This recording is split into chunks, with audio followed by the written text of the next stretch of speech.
If anyone had told me that my life would turn out the way it did, I would have laughed in disbelief.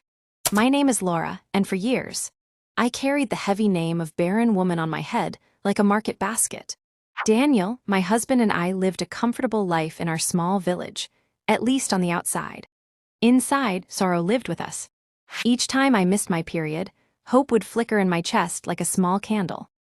But before the second month arrived, that same candle would be cruelly blown out. 4 miscarriages.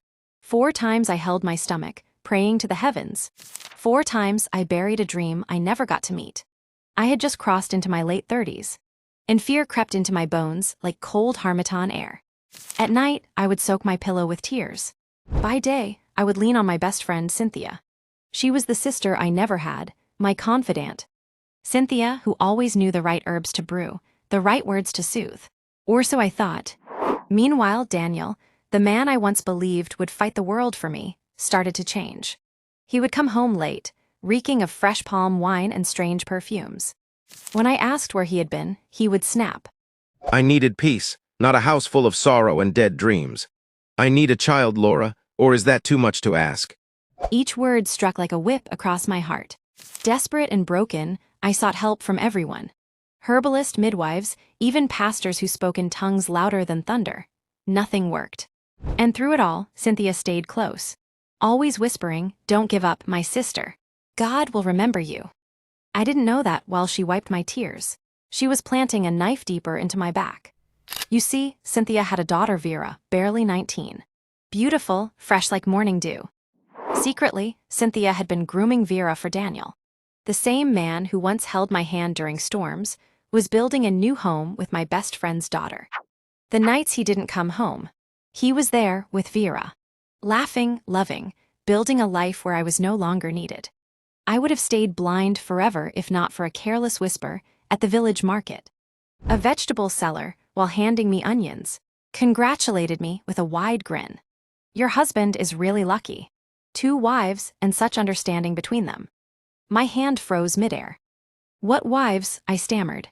The woman covered her mouth, realizing she had said too much. But it was too late. I dropped everything and ran. I didn't even realize I was crying until I burst into Cynthia's compound and found Daniel sitting there, laughing softly, with Vera by his side. "Daniel," my voice cracked, "is this true?" Cynthia rose slowly, folding her arms. "What home do you think you had? One filled with silence and death.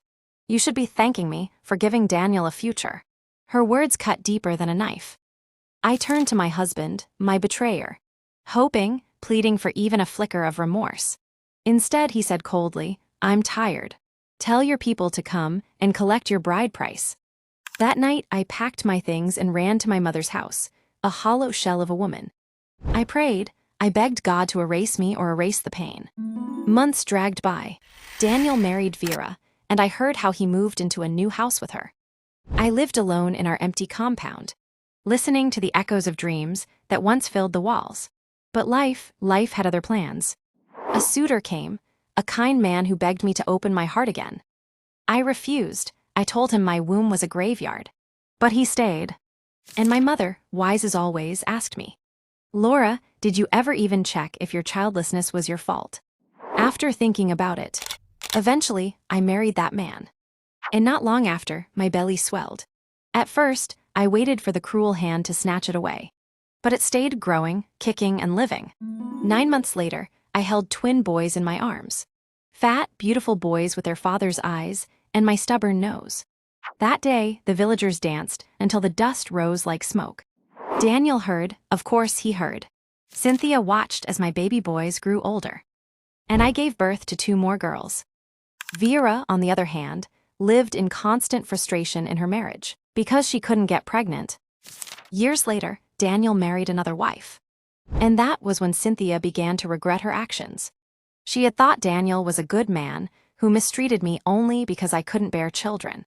But now she saw the truth. I had never been the problem. Even after marrying a 3rd wife, Daniel still couldn't father a child. That was when he finally decided to go to the hospital to find out why he couldn't impregnate his wives. After several tests, the truth slapped him harder than any enemy ever could. He discovered that he was, in fact, the one with the issue. Not me. Never me. When he returned home, memories of how badly he had treated me flooded his mind. He remembered how I used to cry every night, blaming myself and thinking I was barren. Now he lived with 2 women, unable to give either of them a child. And he had no choice but to sit in the silence of his home, weighed down by guilt, regret, and the pain he had once put me through. Today, I watch my sons race each other through the fields. My daughters plait each other's hair, and I smile. Because life has a way of hiding its best gifts behind our deepest sorrows.